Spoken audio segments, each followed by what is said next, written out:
Bienvenue à un autre PDG Podcast, aka CEO Wisdom Pod. On a Cédric Degbo avec nous aujourd'hui. Cédric, c'est le CEO de Rema, une entreprise qui aide à connecter les professionnels de la santé africains à des organisations de la santé pour des meilleures décisions médicales. Cédric, c'est un docteur qui ne pratique plus depuis 3 ou 4 ans. Il a eu des opportunités de pratiquer au Québec, mais c'est vraiment intéressant qu'il a décidé de focus sur sa startup, Rema, qui a démarré en 2019. Cédric, bienvenue sur le pod. Est-ce que tu peux m'en dire un peu plus par rapport à toi et par rapport à Rema? Oui, bien sûr.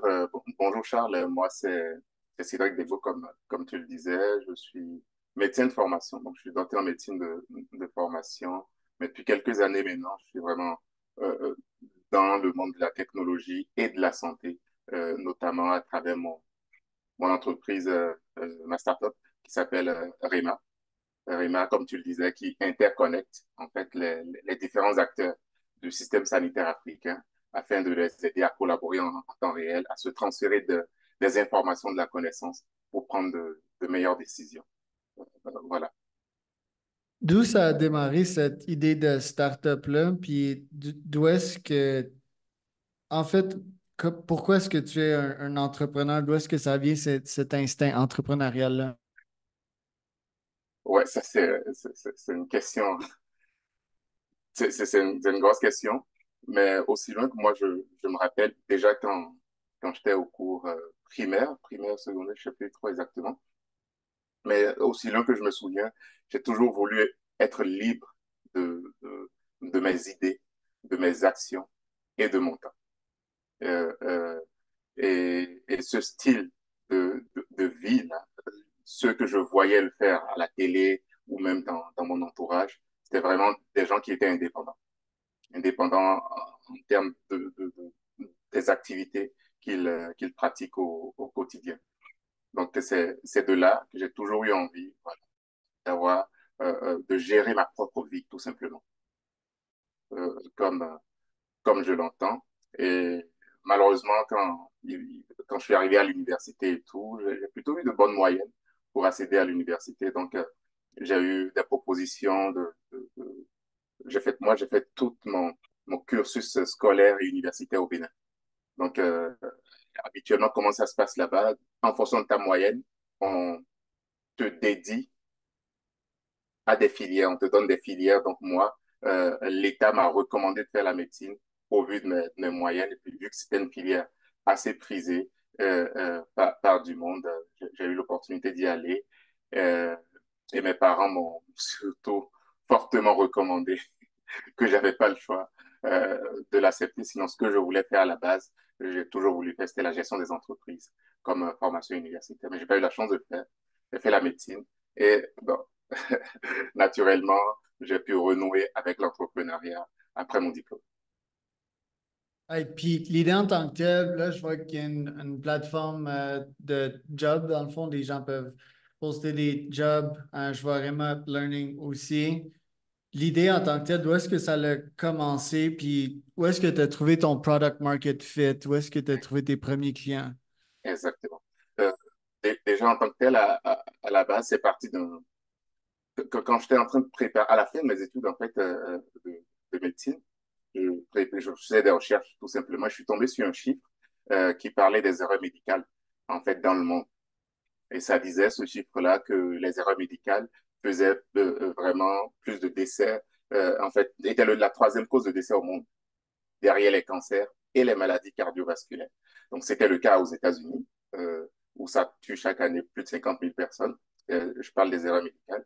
Et pareil en France aussi. Donc, vraiment, ça m'a choqué déjà de voir que dans les pays aussi équipés en termes de plateau technique médical, les chiffres liés aux erreurs médicales soient comme ça, soient aussi alarmants. Donc, je me suis intéressé naturellement au cas de l'Afrique et cela s'est révélé encore plus choquant parce que il y a plusieurs expertises et études qui estiment que les erreurs médicales tueraient en Afrique plus que le paludisme et le sida réunis.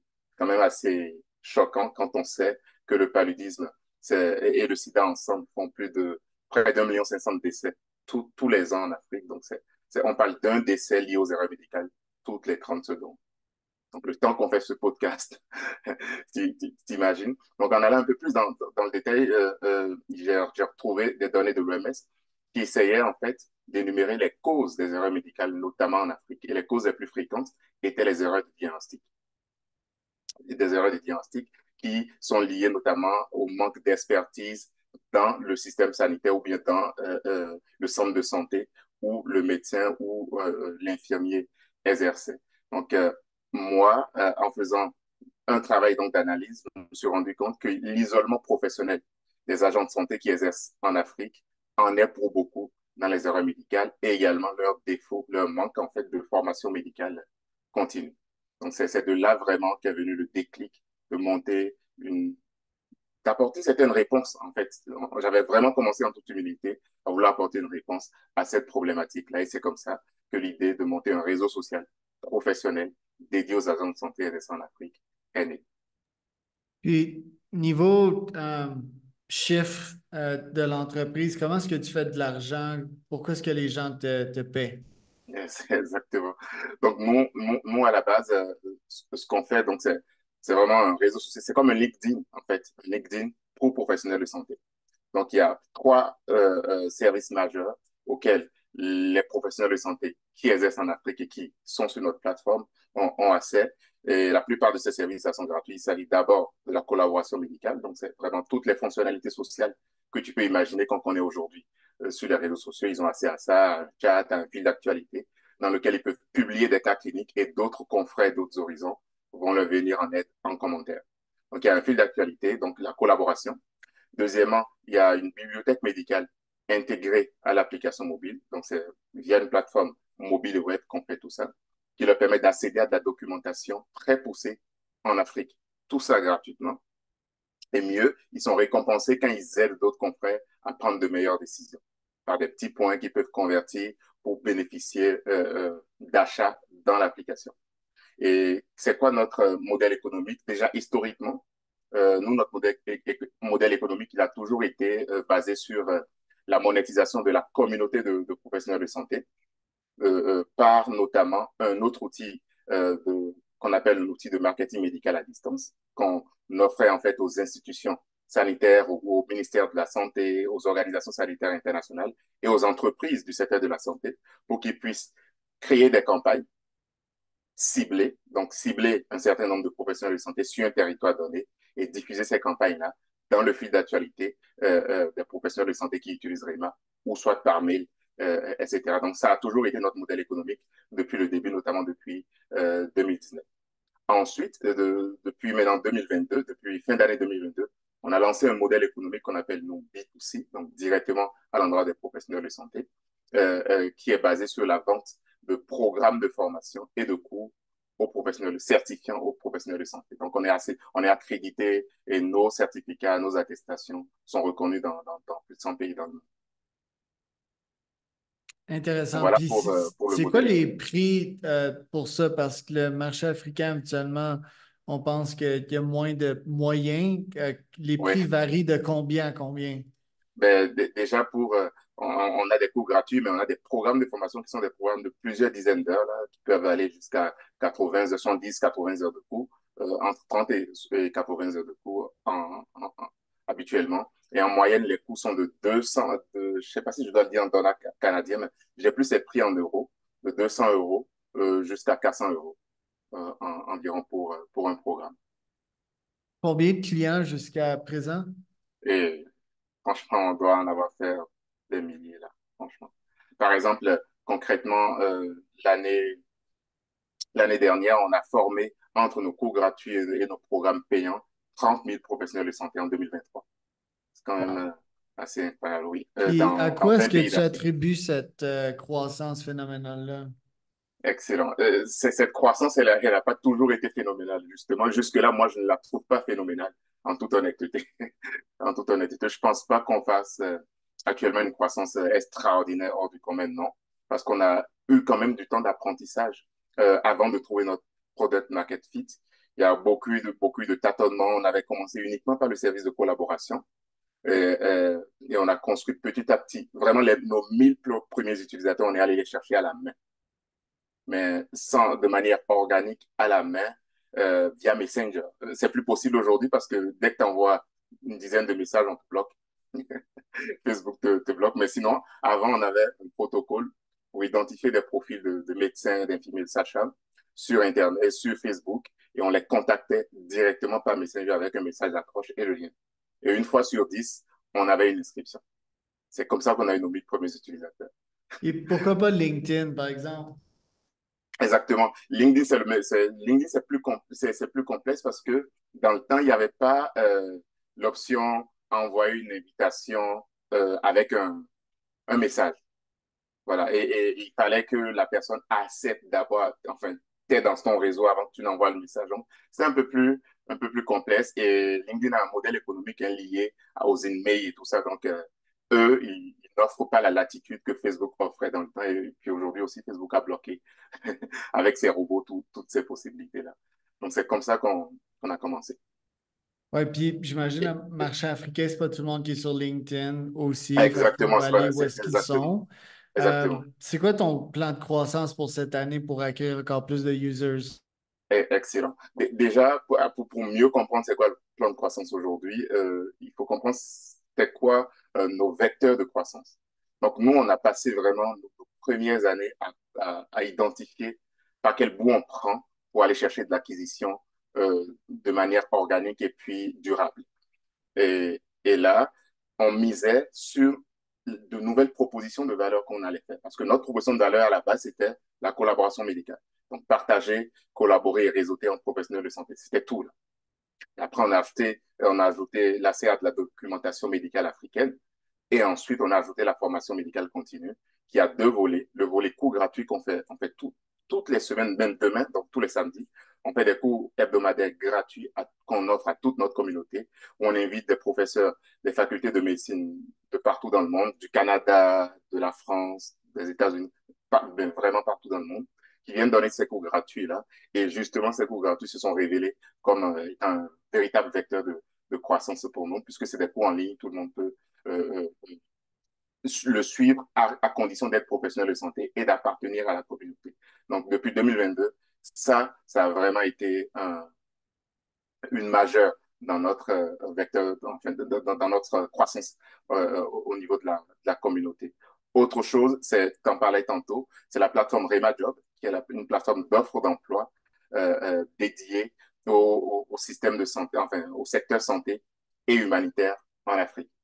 Pourquoi on l'a créé? Je t'ai dit tantôt que nous, ce qu'on fait, c'est vraiment améliorer la qualité des décisions médicales qui sont prises en Afrique. D'une part, en interconnectant les professionnels de santé et en renforçant leur capacité grâce à de la formation continue. Donc, imagine, on forme des gens, on renforce leurs capacités, mais derrière, ils s'en vont ailleurs, en Occident, pour exercer. Ce qui veut dire qu'on capacite des agents de santé qui n'exercent pas en Afrique, mais qui vont servir dans d'autres pays parce qu'il n'y a pas d'opportunités professionnelles intéressantes à leurs yeux. Mais le problème, c'est qu'il y a ces opportunités-là existent, seulement que les professionnels de santé ne savent pas où aller les chercher, où aller les trouver.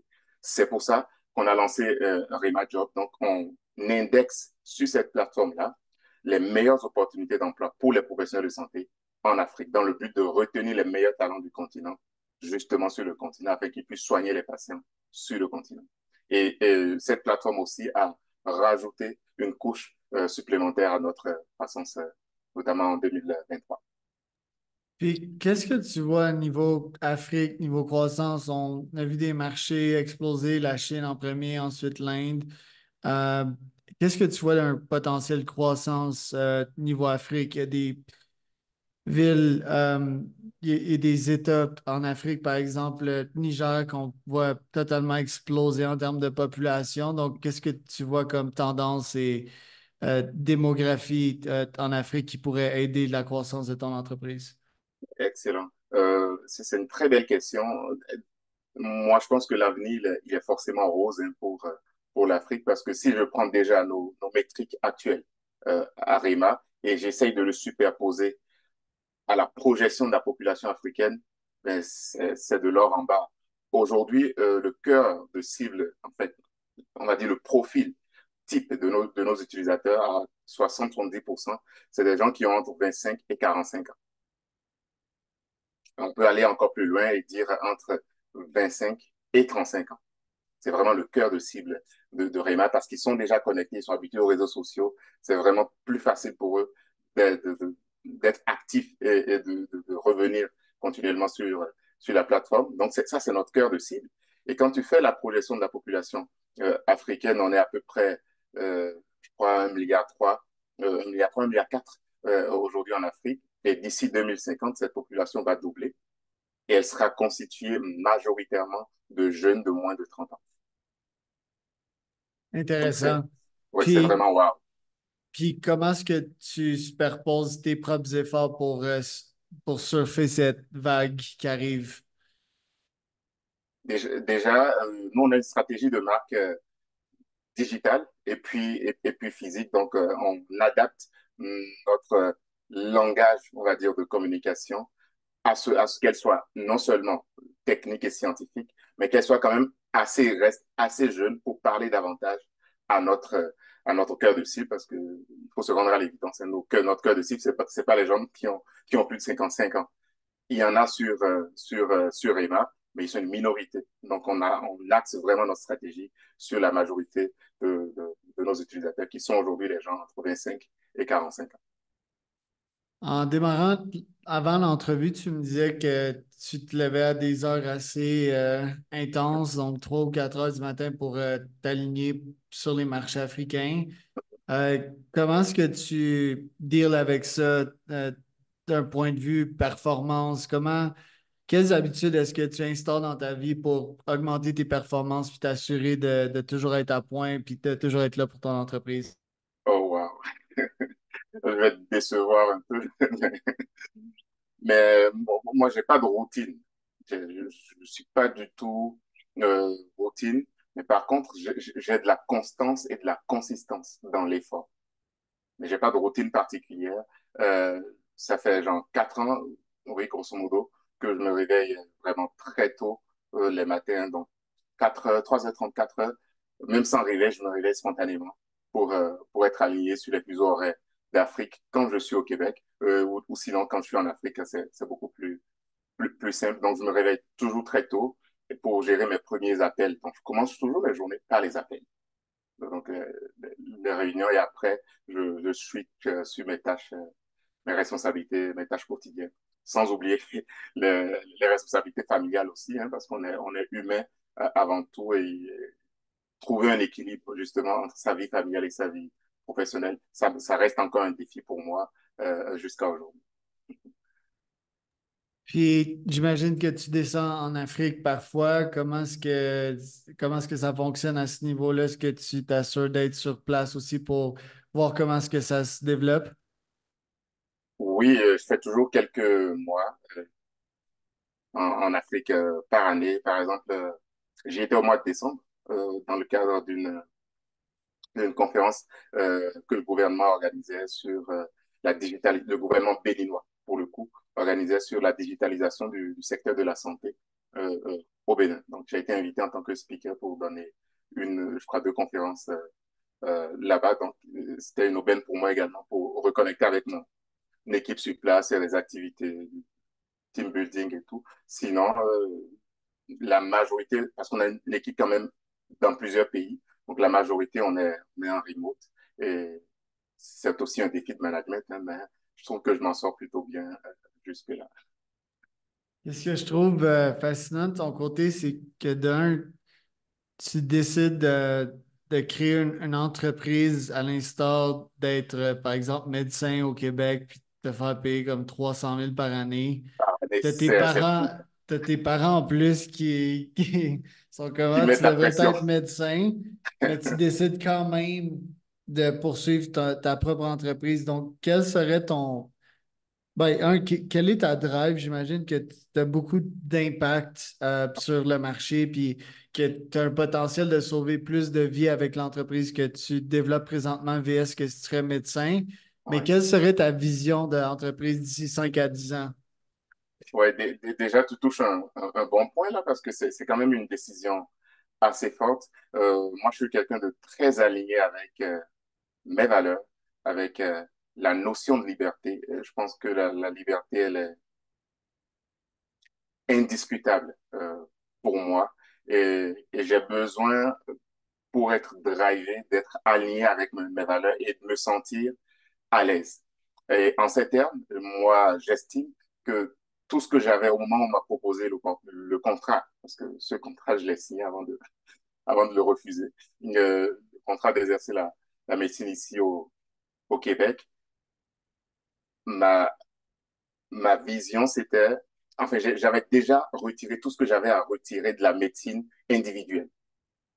Parce que j'exerçais dans mon pays et j'avais commencé par arrêter de l'exercice dans mon pays pour me consacrer à temps plein à mon entreprise avant même de m'en venir définitivement euh, au Québec. Donc, c'était comme faire un choix contraire à une décision que j'avais prise déjà dans le passé depuis mon pays, juste parce qu'il y a 300 000 pièces, 300 000 dollars sur la table. Donc, j'étais gêné, mais j'avais la pression familiale et tout. Mais après, je suis revenu sur, sur mes valeurs. Et donc, je pense avoir pris la bonne décision. Parce que Raymond ne me paye pas 300 000 dollars par année aujourd'hui, mais je suis toujours heureux. Et je pense que c'est l'une des meilleures décisions que j'avais prises. Vraiment Ah, inspirant, man. oui.